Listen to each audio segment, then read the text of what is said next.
Hi, and welcome to Boomcast, the podcast brought to you by Boombox, the home of collaboration. I'm Noise London. And I'm Music by Lucas. And today we are going to be talking about things that you really need to know that may be super eye-opening, all about data and how to track that to be able to reach new heights in your music career. And today we are actually talking to basically the king of all music data, and that is the founder and CEO of SongStats, which, if you don't know, we'll be diving into it, of course. But basically, it is an app which tracks all of the data, all the playlists, all of the labels, everything that's going on in the music industry, and gives that all to you.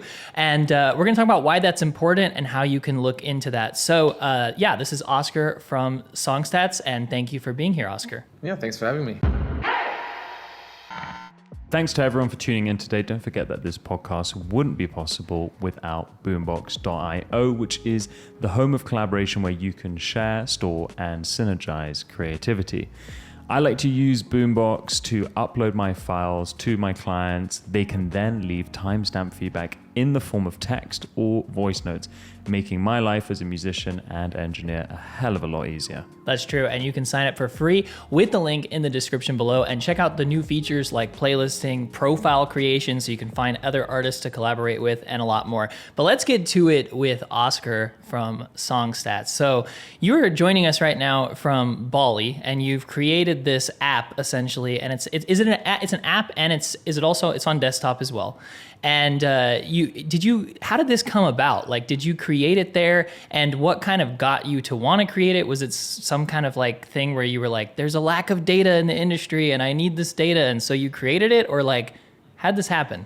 Yeah, so that's a funny story, long story. I'll try to keep it to the most funny and condensed points. So I got involved with 1001 Tracklists. That's like a DJ track listing database founded by a German developer. His name is Jan. And at that time, I was living in China, actually, and running a music licensing network on YouTube. Wow. And we were essentially licensing tracks and so that DJs could use those songs in mixtapes on YouTube. And I was continuously using 1001 Tracklist as like the main resource to find out what other DJs are playing, and also who are the labels behind certain tracks, especially the more commercial records, so that we could reach out and license those tracks.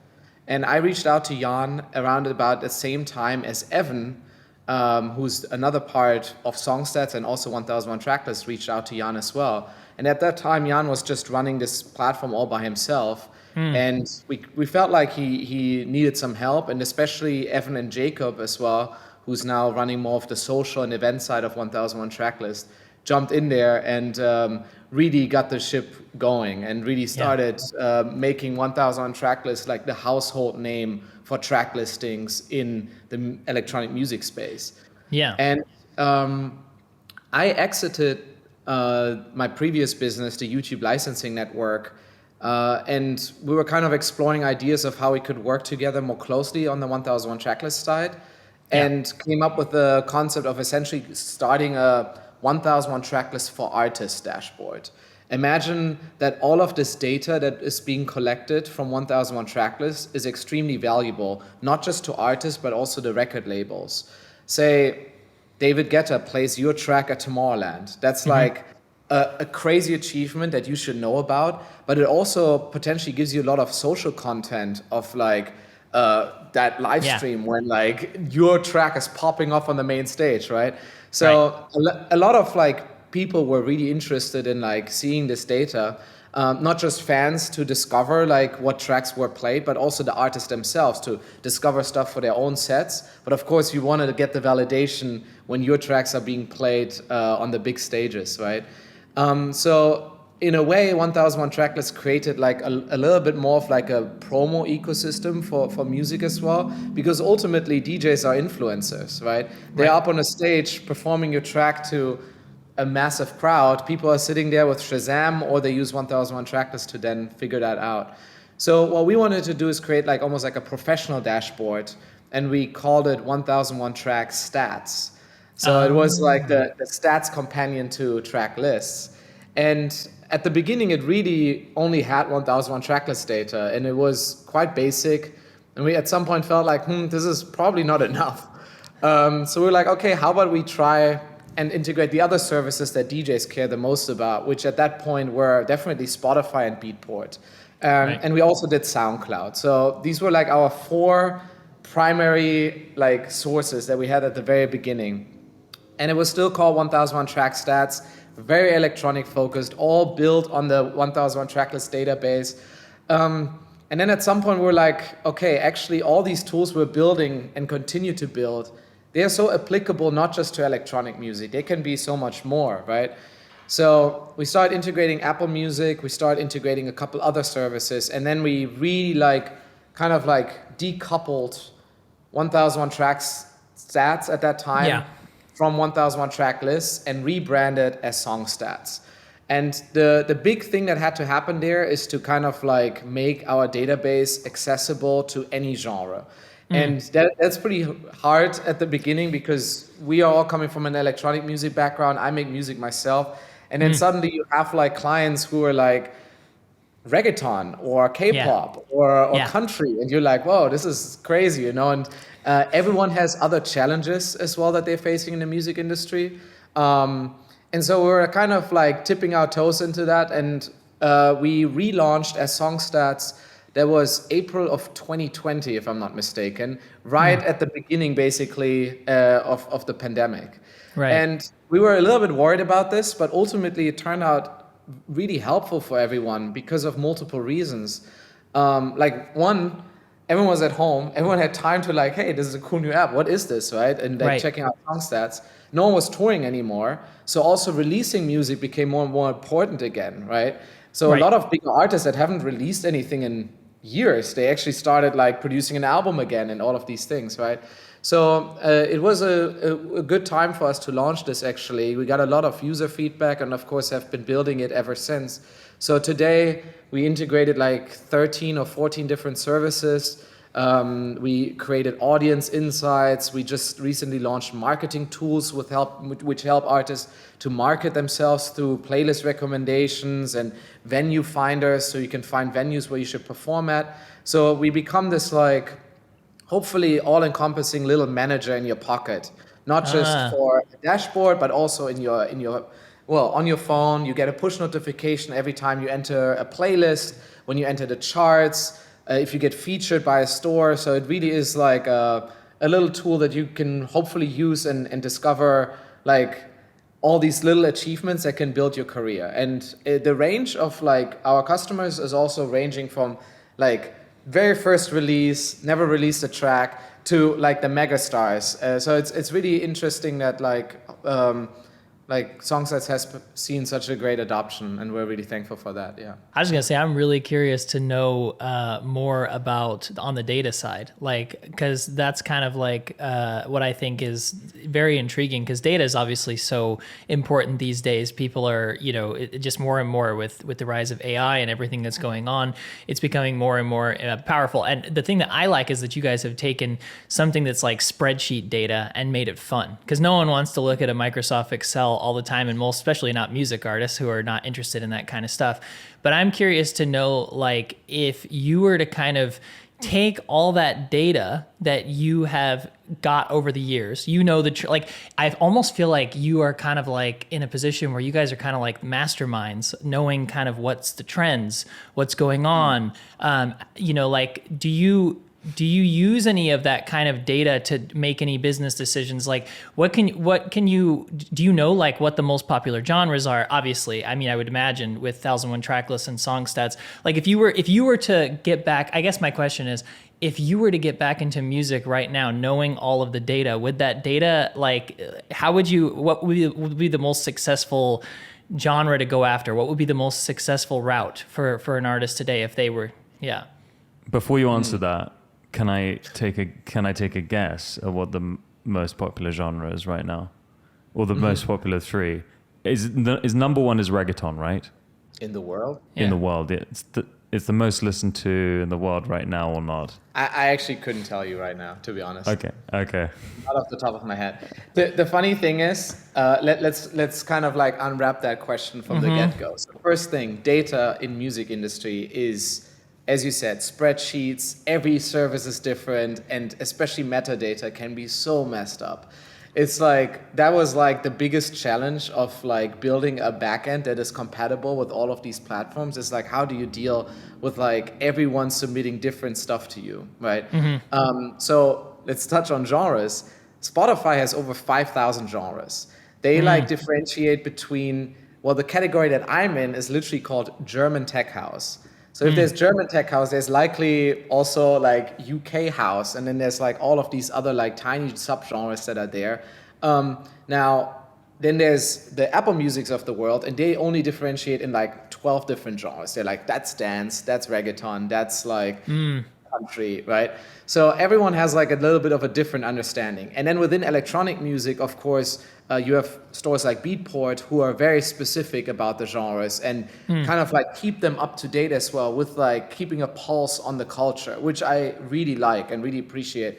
So you would see like every half year there's actually like a new genre appearing on Beatport, others are being merged, and that's kind of how electronic music specifically is, Right. where it's like ever developing, right? So I would say with what I know today of like the music industry and all the data that I see, there's certainly like a lot of tips and tricks I could give to up and coming artists of what like to pay attention to and maybe things to do and not to do. Right. I think one important thing to understand is that all of these platforms, they all go for retention, right? They all go for YouTube, of course, was one of the first to go with watch time. They like before the like I think prior to I think 2011 or 12, views were everything, right? So each view is like a point or whatever in their system. The more views, the better. Now it's not at all about this anymore. It's all about watch time. The longer you Right. watch, the longer you keep people watching, the better. And the same thing goes with Spotify and everywhere else. The longer you listen to the tracks that you love, the more the algorithm learns about you and the more you become engaged, right?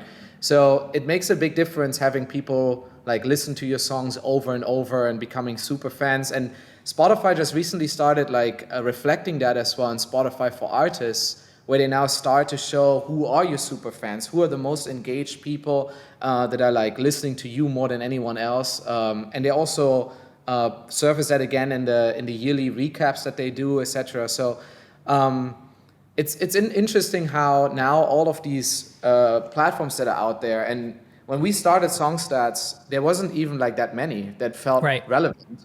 But now there's so many that a platform like Songstats almost becomes necessary. Because before, okay, if there's only Spotify and Beatport, you can track that every day. Okay, refresh, and see like, are you in the charts?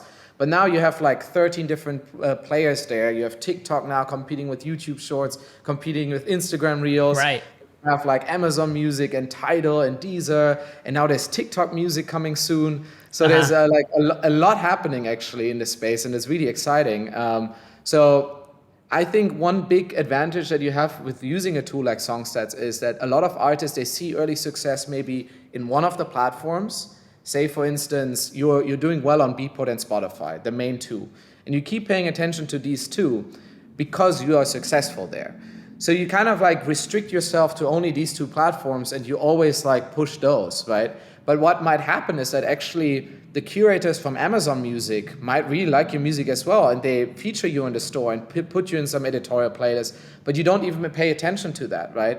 But you could essentially like reach an entire new audience, an entire new market, and ultimately also probably make a bunch more money, because there's definitely services that pay better than Spotify as well. So there's like a very interesting dynamic that happens here. And with Songstats, it's like you don't miss these things, right? You would receive a push notification. You're like, oh, wow, I'm actually an editorial feature in this YouTube music playlist that I didn't know about. And then suddenly you see some success there, right? So that can all happen pretty quickly. I think to a lot of artists, data can be quite daunting. They want to stay within the creative realm. How do you encourage artists to get on board with a platform like Songstats? Yeah, that's a great question. And I think the way that we built Songstats was quite selfish, because I also hate spreadsheets and I hate graphs. Like, a graph doesn't tell you much. A graph is like after the fact, okay, there's like a line, cool, but that didn't help you actually make the right decisions, or while you were in the release cycle, actually push your release, right? So what we're doing with Songstats, we try at least to make data cool and make it easy and easily accessible. So one big thing is what we do with Songstats is the activity feed. So imagine your feed in Twitter or in Instagram or wherever, and you receive a push notification about one of the big things that happened to you. A milestone, maybe you crossed 1 million streams, or a big editorial pickup, or let's say editorial chart, like editorial feature in a store or something like this. You receive that push notification, you can view it immediately, and we also allow you to share it to the stories. So across Facebook, across Instagram, across Twitter, so you can share these things, and then of course also call out anyone that's supporting you. We also integrated TikTok and Instagram. So let's say a fan with maybe a bunch of followers creates a video with your track, right? Now we pick that up and we can tell you, hey, there's actually someone here with 30,000 followers. He created a shuffle dance, or she created a shuffle dance with your track in it. And then you can view it, you can share it, you can give them a shout out, and maybe kind of like spread a little bit of like the notion of like creating more content around this track, and then suddenly you have this like little like cascade effect happening, because the more you engage, especially with early supporters, and thank them and acknowledge them, the more they want to support you in the future as well. So you build this like little network of supporters. But if you let them go unnoticed, they probably like move on and then they support another track next time, right?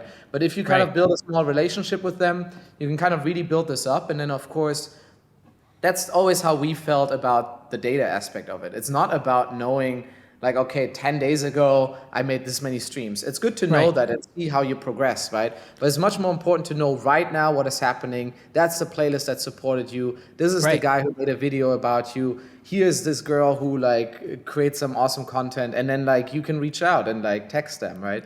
So, I love that. Yeah. Because it's less about data and it's more about community that way, which is what brings the data. You know what I mean? Exactly.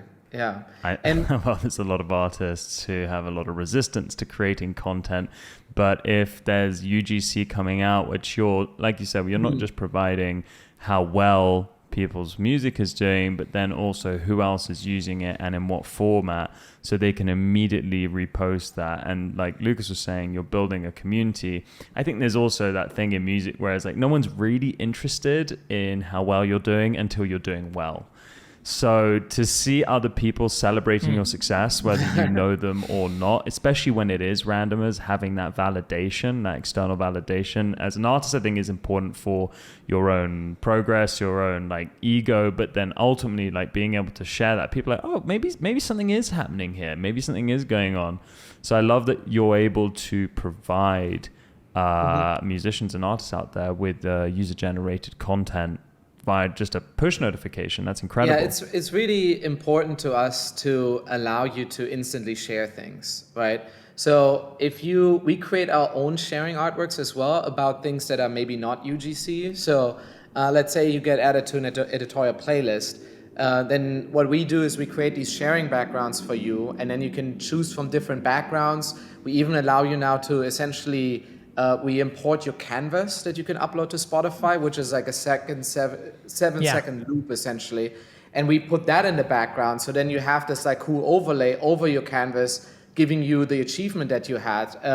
So it's really personal, right? And you can of course then tag the creators, the curators, and really try to like spread the word. And that of course goes with other DJs as well that support you and pick you up in their sets, right? To reach out to them once they play your music. It's like a perfect opportunity to reach out, to potentially collaborate, work on a track together, remix them, whatever it is, right? If they're already like playing your music, that's the natural next step, right?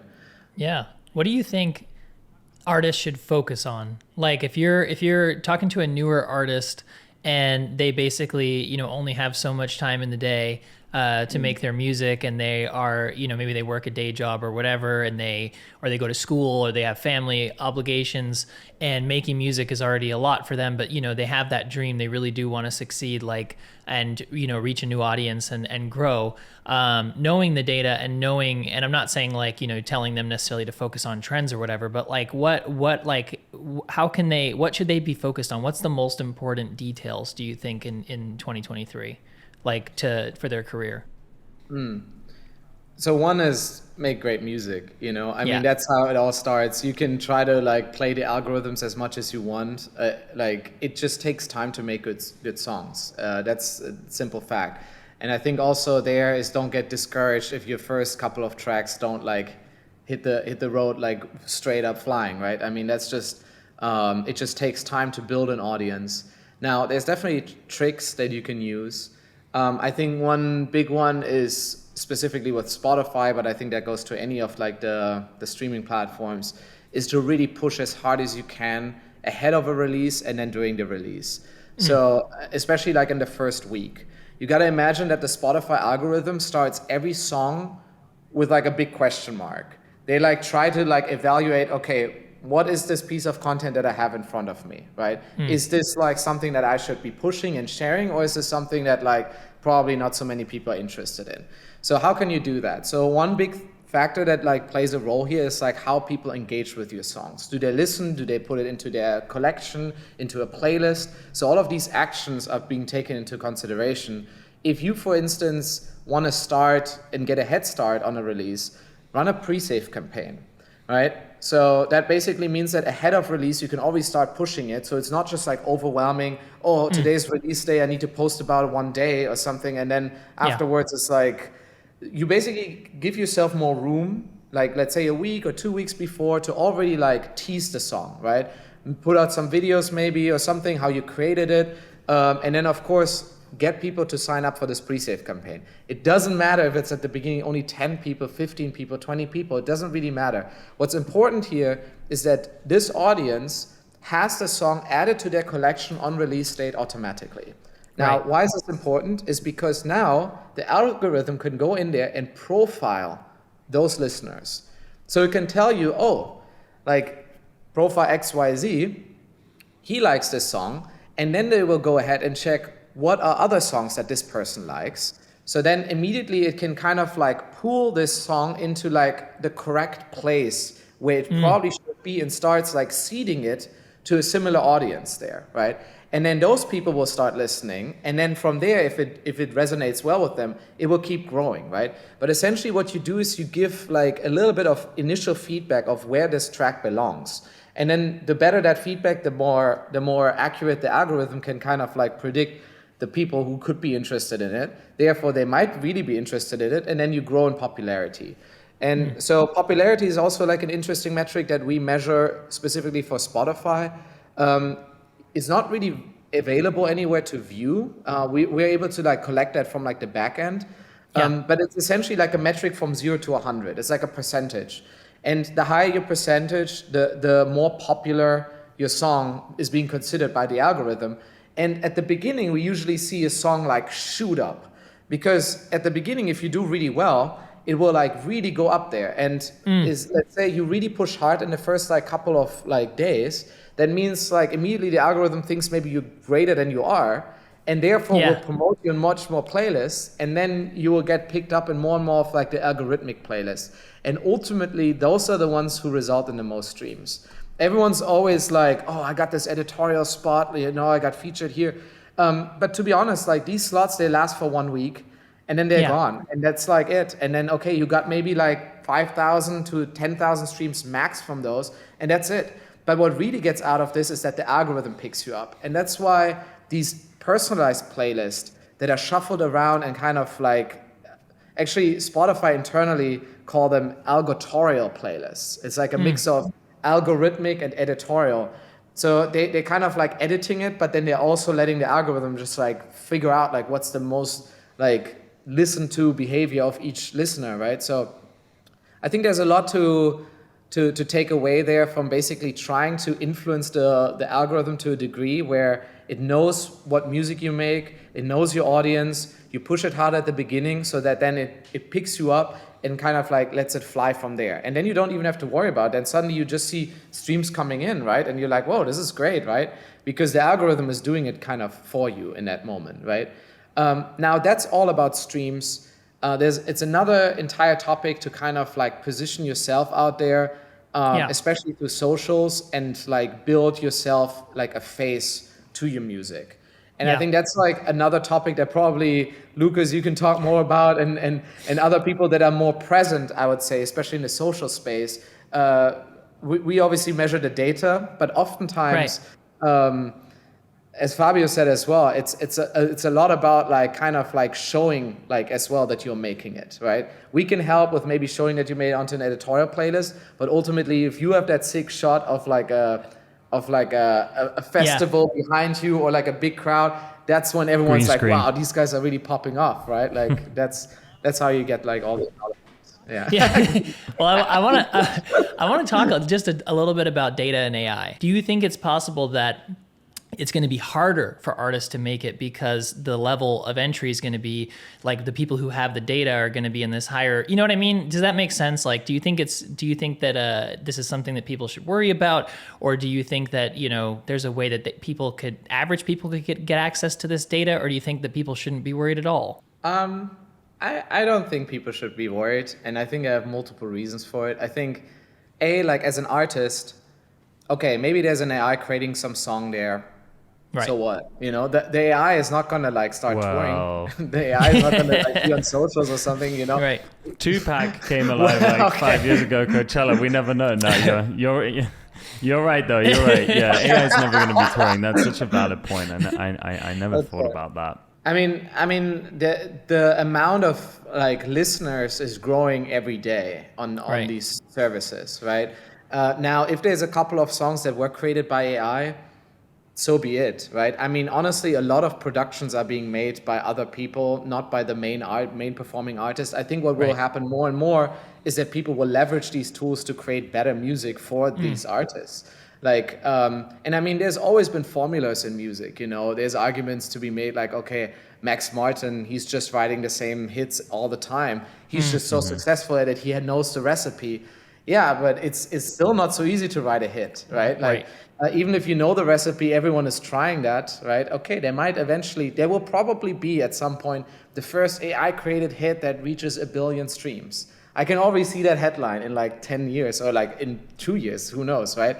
Like that could totally happen, but like, okay, then it's a good song that was made by some AI, but it doesn't really take away, in my opinion, from like the artistry of other people. And I think ultimately, like the human aspect is what makes it actually cool. And I think at some point, actually, all of this, and I'm thinking here right now of people like Marc Rebillet, if you know him, for example, he's like a looper, and he just like makes raw music and stuff like this. It doesn't need to be perfect all the time, but that kind of like makes you like really engaged with him and want to be part of his community, right? So ultimately, I think, I don't know. I don't think like the human aspect of music will be replaced by some algorithm. It will be a tool like the current DAWs already are. Like, would you say that like, I don't know, synthesizers took away from like analog music, and then like now the digital DAWs took away from synthesizers, and now eventually there will be some AI creating a bass line for you? Okay, yeah, so be it, right? We're lowering the barrier to entry, which I think is great, because obviously not everyone has access to the same tools, but that doesn't mean that there isn't the same amount of talent going around. I love that. I think like when Logic all of a sudden became digital and was a third of the price compared to every other DAW, everyone was a bit like, oh, but now anyone can make music. And it's like, well, why is that a bad thing? It's great to see these different AI tools coming in, and I think ultimately helping people when they're not feeling so inspired. I use AI tools for that too. What's the difference between using an AI tool and going to Splice and grabbing a couple of loops, right? They could have been made by a robot, as far as we're concerned. Like these Splice samples are so overused that you need to have the risk that someone else used them in their song, and then you look like you copied them or something, right? I mean, it's still some creativity to like try to find the right like lyrics, or like have ChatGPT help you write the lyrics, then like get some Siri voice to do them, and then throw them on a track. All of this is still to some degree a songwriting process, right? And you choose the voice, you choose how to modulate the voice, all of these things, right? I mean, that's how sampling works, and that's how all these things work. I think it's it's fair game. So what do you think the next 5 years looks like for the music industry, and how is Songstats kind of preparing for the future? What are you focused on right now? Yeah, great question. So one thing that we focus on a lot this year specifically is what we call marketing tools. We created like a playlist recommendation engine, who's essentially like a search engine, like a Google for playlists. We work with a lot of like the primary like submission platforms out there, like SubmitHub, Groover, Daily Playlist, SongRocket. All of them we like integrate, so we know which playlists they have in their database that you can pitch to. And then we also we have a playlist database of I think 80 million playlists at this point, which is pretty ridiculous. So what we are doing is we look as well if there's contact information, Instagram handles, Twitter handles, etc. So we recommend playlists to you based on your music, what other playlists are playlisting and what could work for you. And then you can use this engine to essentially surface playlists that like you can contact, that you can reach out and pitch your tracks to and hopefully get more playlistings, right? This is really cool. The next step for this will be creator recommendations, which is up and coming now. Wow. That's currently Very in like cool. internal beta. So we are essentially doing the same thing, but we look at like, okay, who's like, let's say an Instagram creator who's picking up similar artists like yours and creating content with that music. Let's say there is someone who continuously reaches like 40,000 streams or like plays on their TikTok reels, then that's probably a person to reach out to pitch your music to and say like, hey, why don't you use my track in your video, you know? And maybe you have, again, a personal connection there, right? That will work across both Instagram, TikTok, YouTube Shorts, and also SoundCloud. So if someone keeps reposting other people, then maybe you can like also pitch the music to them. And SoundCloud also recently like enhanced their direct messaging system, so it makes it easier to reach out to them and try to like make a personal connection there.